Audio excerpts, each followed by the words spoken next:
Welcome to Seabed and Bunkers Communication Television. We are reaching you on our YouTube channel. Nigeria Customs completes coupling of seized Tincan port shipment, uncovers 399 Joseph rifles as Senate. Maritime stakeholders commends customs reforms and modernization. Details from Seabed and Bunkers Communique. The Senate Committee on Customs and Excise has commended the magnificent reforms introduced by the Controller General of Customs of Nigeria Customs Service (NCS), Bashir Adewale Adeni MFR. The senators described the ongoing reforms as clear evidence that government resources are being judiciously invested in repositioning the Nigeria Customs Service (NCS) for greater efficiency and 21st-century standards.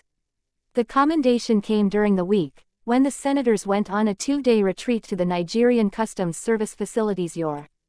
The Senate Committee on Customs and Excise visit is aimed at strengthening legislative oversight and reviewing the Nigeria Customs Service Act.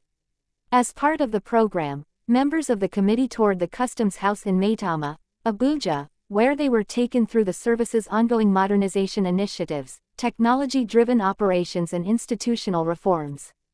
Speaking after the tour, the chairman of the Senate Committee on Customs and Excise, Senator Issa Jibrin, said the visit had afforded lawmakers the opportunity to witness the service's transformation firsthand. According to him, and I'll quote, "We have heard about these reforms from afar, but today we have seen them ourselves. The transformation taking place in the NCS is remarkable, particularly in the deployment of technology, modern infrastructure and operational innovations that are repositioning the service for greater efficiency." Also speaking, the Controller General of Customs, Adewale Adeni, attributed the service's progress to the deliberate deployment of technology across virtually every aspect of customs administration. He explained that, "Technology helps us to work faster and more efficiently. We started by deploying digital solutions into personnel administration, postings, staff matters and pensions before extending them to our core operational responsibilities, and we will continue until virtually every aspect of customs operations is technology-driven."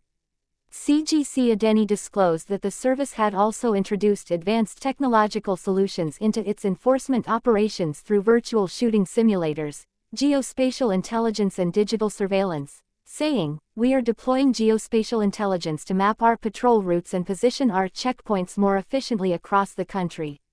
Combined with modern training facilities such as our virtual shooting range, these innovations will significantly strengthen our enforcement capabilities. According to him, the law requires us to modernize our operations. Initiatives such as the Authorized Economic Operator Program, Advance Ruling, Time Release Study, scanner deployment and other technology-driven reforms are all backed by the provisions of the Nigeria Customs Service Act. Our responsibility is to continue implementing them to support the federal government reform agenda. In a major blow to illegal arms proliferation, the Nigeria Customs Service (NCS) has on Sunday the 9th of August 2026 finalized the coupling and detailed examination of a massive arms haul seized at the Tincan Island Port Command, uncovering 399 fully assembled Joseph firearms alongside a critical assortment of supplementary rifle parts. The development follows the disclosure by the Controller General of Customs, Adewale Adeni, on Thursday the 6th of August 2026. That Customs had intercepted a container containing concealed crates of knocked-down components preliminarily identified as Joseph pump-action rifles. The additional rifle parts recovered include 89 frames, 16 heat shields, 10 trigger pins, 3 pistons, 25 locking lugs, 80 charging handles, 39 pistol grip screws, 34 springs, 57 trigger groups, 66 foregrip latches, 45 foregrips handguards, 4 pistol grips and 5 barrels.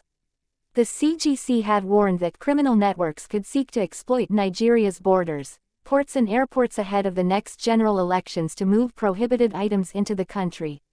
He assured Nigerians that the service would intensify surveillance and enforcement operations to prevent such activities. It is a very delicate period for Nigerian history. We are about entering a major election cycle. And we know that it's at this period that men of the underworld, we want to use our borders, our ports, our airports to bring in items like this. We are going to redouble our efforts to ensure that we do not allow them to do so.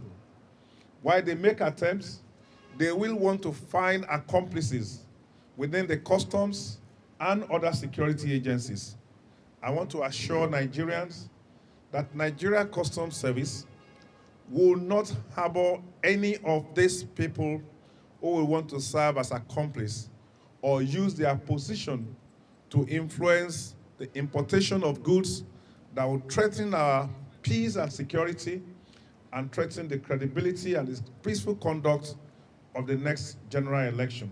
Adeni reaffirmed the service's commitment to intelligence-led enforcement, stronger border surveillance and collaboration with sister security agencies including the National Center for the Control of Small Arms and Light Weapons (NCC-SALV), under the Office of the National Security Advisor (ONSA) to identify and dismantle trafficking networks while safeguarding national security and facilitating legitimate trade. The Empowerment and Research Center has raised the alarm over the increasing use of Nigeria's ports, borders and trade corridors by criminal networks, saying recent seizures of arms, ammunition, narcotics and other prohibited consignments should be treated as a national security concern.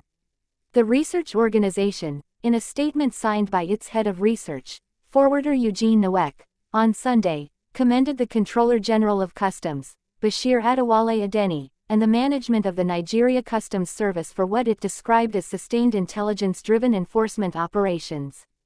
Sarek said the frequency of the interceptions suggested that transnational criminal groups, arms traffickers, drug networks and other organized criminal elements were persistently testing Nigeria's borders and legitimate trade channels for possible entry and supply routes.